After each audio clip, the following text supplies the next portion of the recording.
Imagine living your life after 50 and feeling energized and excited about your future. Welcome to the Women in the Middle podcast, the podcast for women who are ready to figure out what they want and create the life they deserve. Here's your host and master certified life coach, Susie Rosenstein.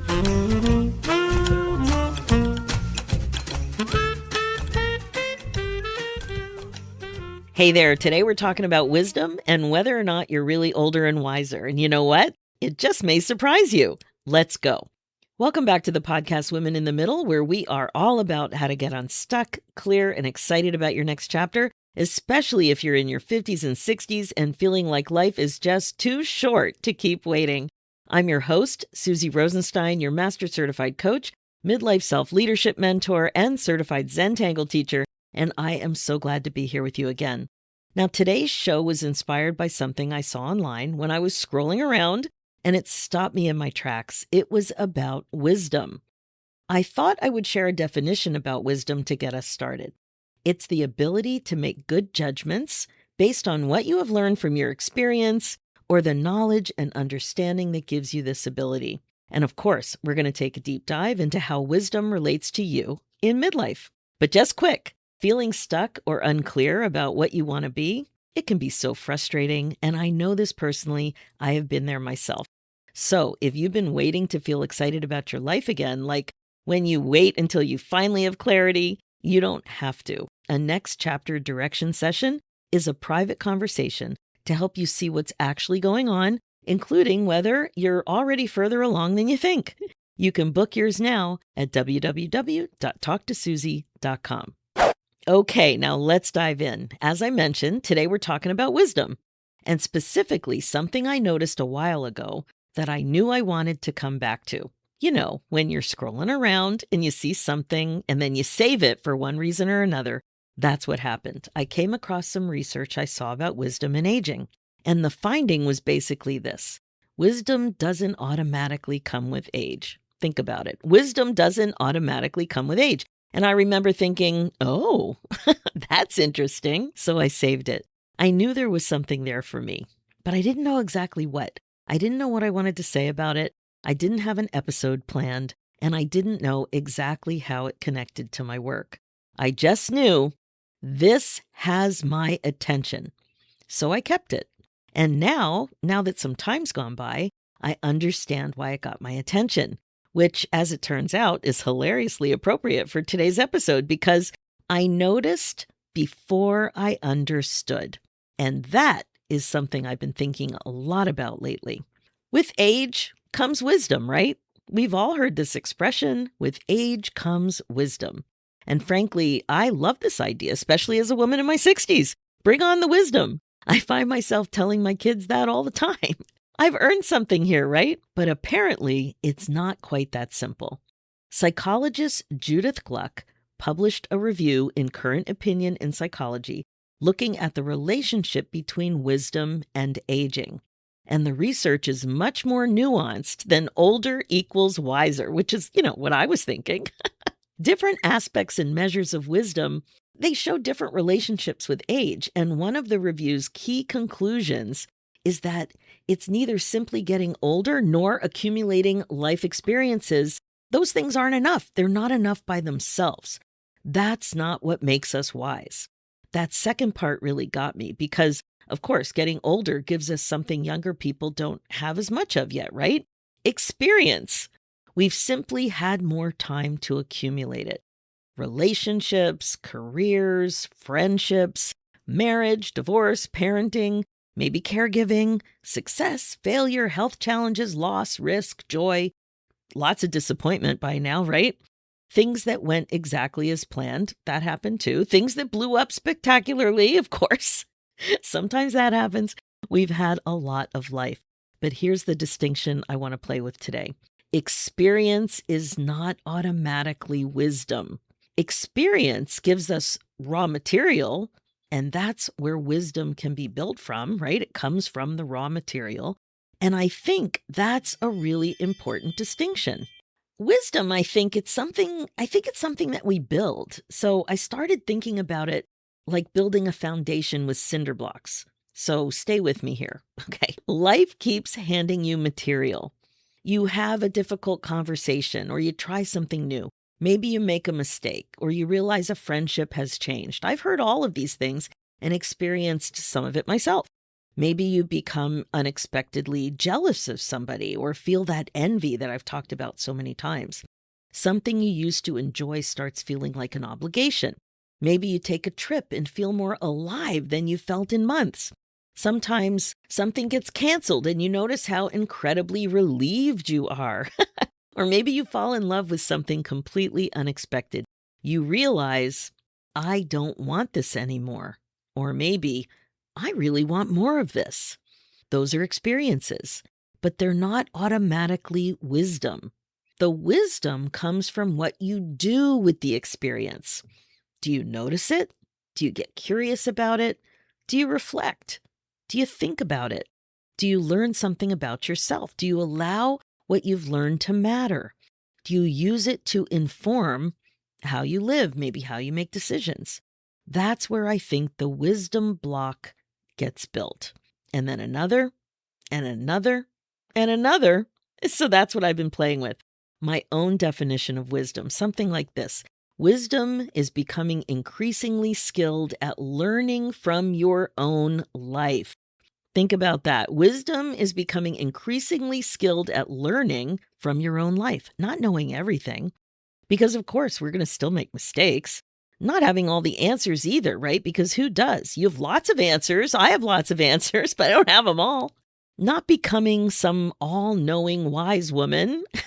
I know I think of myself that way sometimes. But it doesn't just happen because you turned 60 and somebody handed you a ceremonial sash. Although I would totally wear the sash. But what I'm talking about is learning from your own life.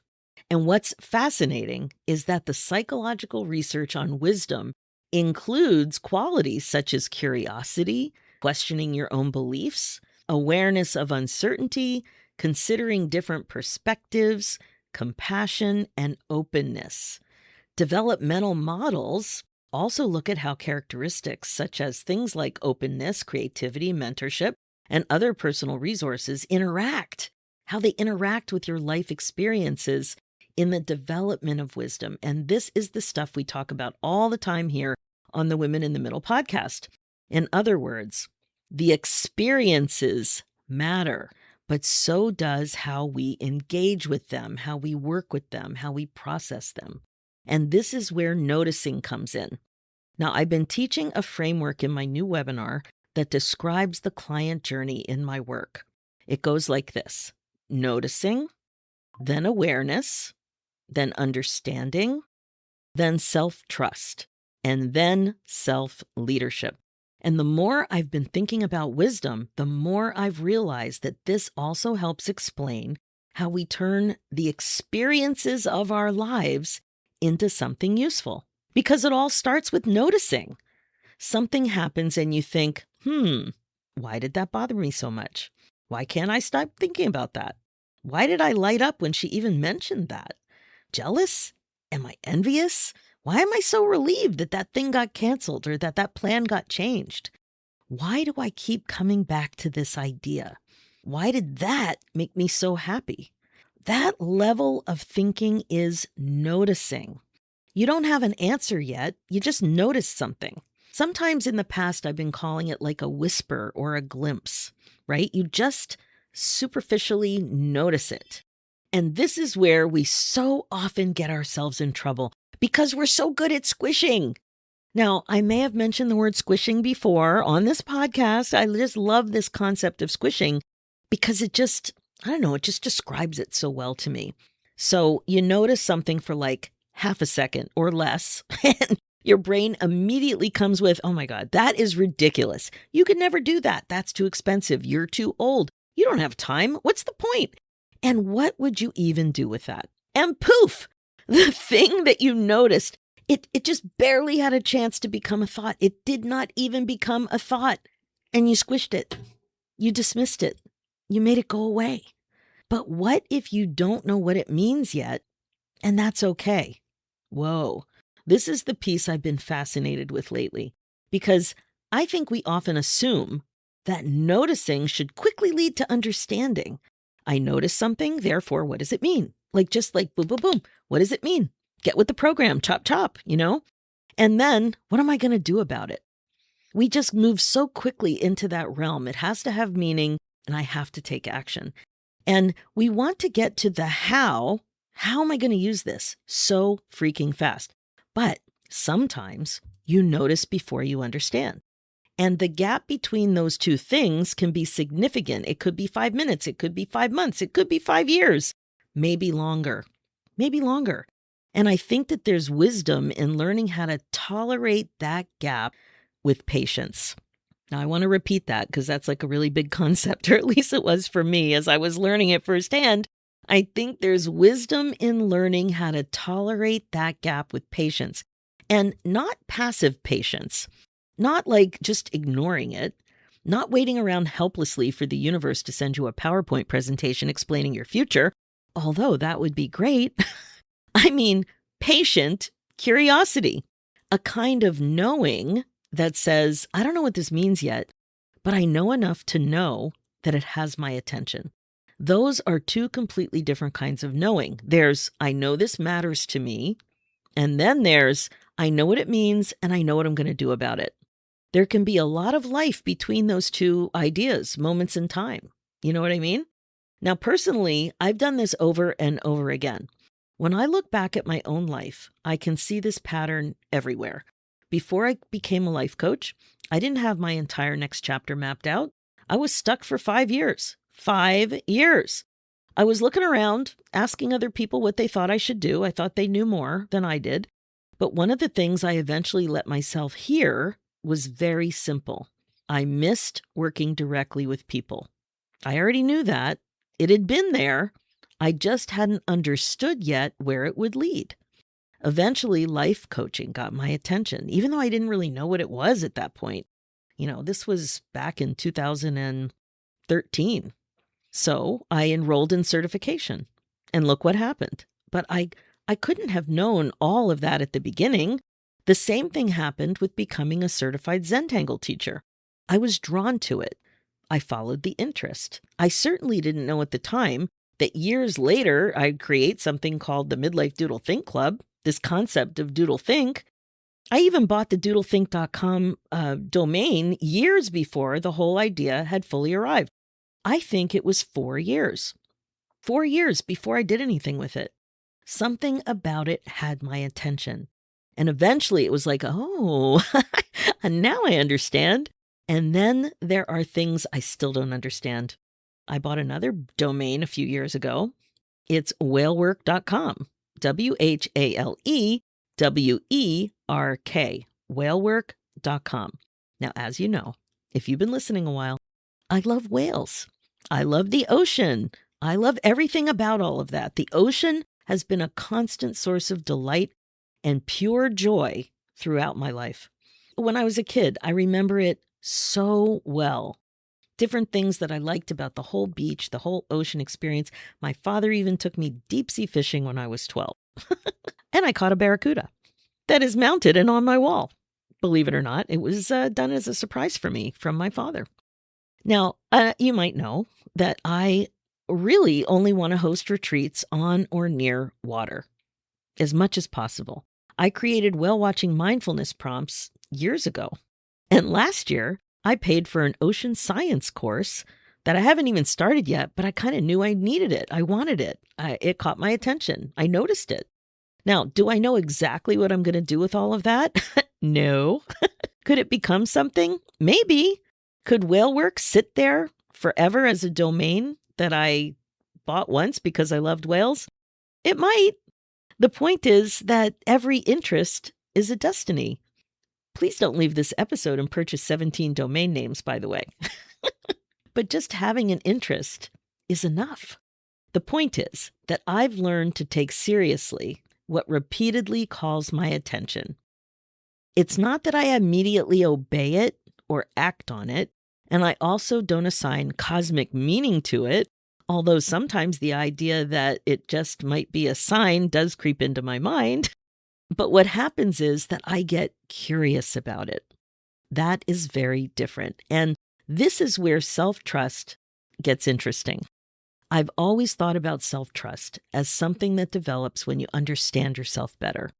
And I still believe that, but lately I've realized that self-trust is also necessary before understanding. Sometimes self-trust sounds like this. I don't know what this means yet, but I trust myself enough not to dismiss it. I just love that. Because think about the alternative.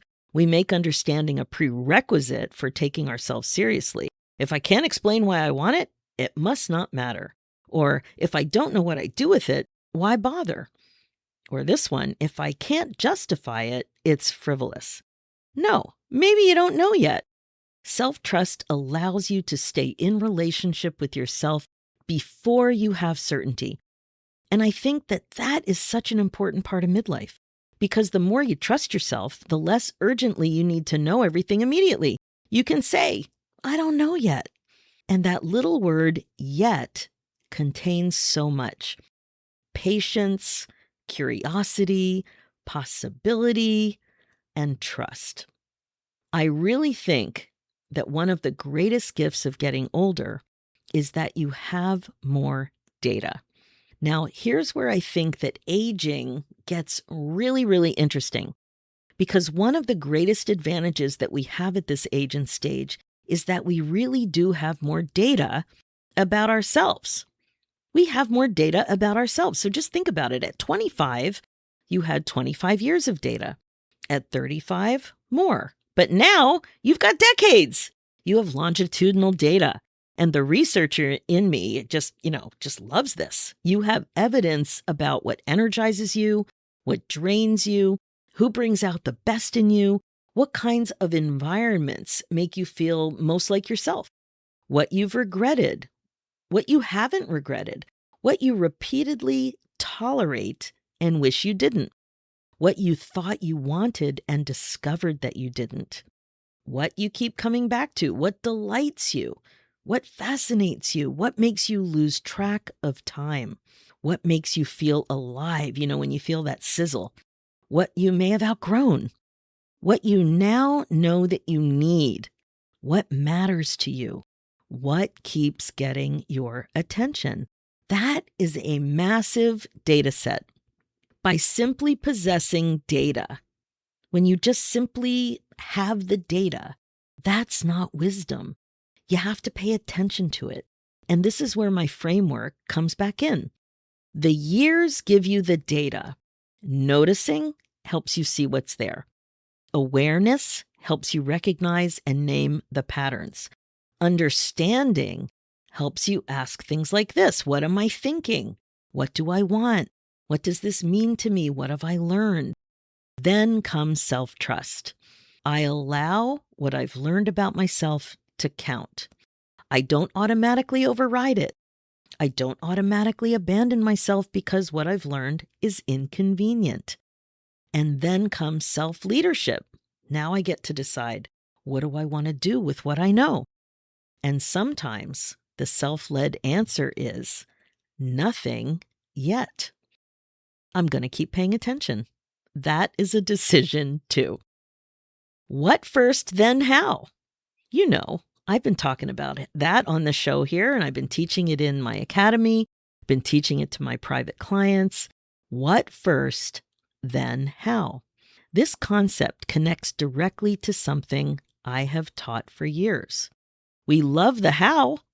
How feels productive. How feels like we're doing something. How gives us a list. We love lists. But if we rush to the how before we understand what, we're building without a foundation. We have to know what we want before we rush to how we're going to apply it, implement it, make it happen. And this is where I keep seeing those cinder blocks. Every time you stay with an experience long enough to learn from it, every time you recognize a pattern, every time you admit, ooh, I contributed to that, every time you realize this doesn't work for me anymore, every time you discover, I freaking love this, every time you trust yourself enough to say, I don't understand this yet, but I'm going to keep paying attention. all of those things, you're building wisdom. And this is why wisdom matters so much to me, because my work has never been about accumulating insight for the sake of insight. It's about what you do with your life. My mission, I've talked about this before, my mission is that I help women learn to live like time matters, because it does. And this conversation about wisdom has helped me understand that message at another level, because if time matters, what you've learned from the time you've already lived matters too. You have decades behind you that's taught you things. Things about yourself and relationships and happiness and disappointment, things about courage and the things you love and love itself, things about what you want, things about what you absolutely do not want anymore, things about what brings you alive. So here's how I'm thinking about it now. The years give you the experience. Attention helps you turn your experience into wisdom. And self-leadership helps you use that wisdom to live like time matters. That's the point. Not to become wise so you can sit around being impressively wise. You have to use it. Let the life you've already lived inform the life you're still living. This is huge. You have to let the life you've already lived, all that experience, inform the life you're still living. And living like time matters isn't only about urgency. This is something else I've been thinking a lot about. When I say time matters, it can sound like, ooh, don't waste time, make the decision, go do the thing, you're getting older, hurry up. That's not exactly what I'm talking about. Yes, we all know time is finite. And yes, I care deeply about regret-proofing your life. But living like time matters is also about being here for it, right? Notice what delights you. Notice what fascinates you. Notice what you keep looking at. Notice what makes you laugh. Notice what makes you curious. Notice what feels beautiful. Notice what you keep wanting more of. Notice what fills you with awe and wonder. Because if time matters, what we give our attention to matters too. I just love that. If time matters, what we give our attention to matters too. And maybe part of becoming wiser isn't only learning from what hurt. What if we build wisdom by paying attention to what brings us alive too? Delight is information. Curiosity is information. Awe and wonder, that's information. Joy is information. Not instructions, it's information. And when something repeatedly lights you up, maybe you don't just have to justify it immediately. Maybe you can simply allow it to matter. Your next chapter may already be getting your attention. And here's really what I want you to go away with. If you're sitting there thinking, or driving your car, or walking the dog, whatever you're doing, but if you're thinking, I don't know what I want next, maybe that's okay. Maybe you don't need the answer yet. What if it's just perfect that you don't have the answer yet? Instead, ask yourself, what has been getting my attention lately that I don't fully understand yet? So think about those things I just mentioned. What are you curious about? What do you keep returning to? Maybe it's something you envy, or that feeling of delight. What is it? Maybe it's something you've been dismissing, or maybe it's something you're suddenly tired of. Maybe you just can't stop thinking about something, or maybe it's that little whisper of, ooh, wow, I'd really love that. Don't fix it. Don't turn it into a goal. Don't make a 5-year plan. And you don't have to buy a certification. Apparently, I've got that covered for all of us. Just notice. Stay curious. Have the patience to tolerate the gap. And trust yourself enough to let what you notice matter before you know what it means. And I know how hard this can be. But just try it, because you've lived a lot of life. You've accumulated an extraordinary amount of experience. And the wisdom you continue building from that experience can be the foundation for how you choose to live the time that's still ahead. Age age gives you more life to learn from. Wisdom comes from becoming increasingly skilled at learning from it. And then you get to use what you've learned. You get to trust yourself, to lead yourself, to notice that delight, to allow the wonder, to choose intentionally, to actually be here for your life, to live like time matters, because it does. It really does. That's it for this episode. Thanks so much for listening to the Women in the Middle Show. Please remember to share it with your friends and other midlife gals that you know would get a lot out of it. If you are getting a lot out of this episode, please consider leaving a 5-star review, which will help other midlife gals also find the show. Being the queen of your brain domain is the best way to be. It is time to stop living like time doesn't matter, because it does. Remember, if you need coaching support for the changes you're excited to make in midlife, I'm here for you, and I offer group and private coaching. Head over to www.talktosusie.com. For show notes and links, go to www.susierosenstein.com and click on the podcast tab and look for episode 474. And you'll also see a link there for my other show, The Women in the Middle Entrepreneurs, which is all about the reality of running your business when you're a midlife gal. It's also on iTunes, Spotify, and all the podcast places. Let's do this, ladies. It's time for you to put yourself first, one thought at a time. Thanks so much for listening, and I will talk to you next week.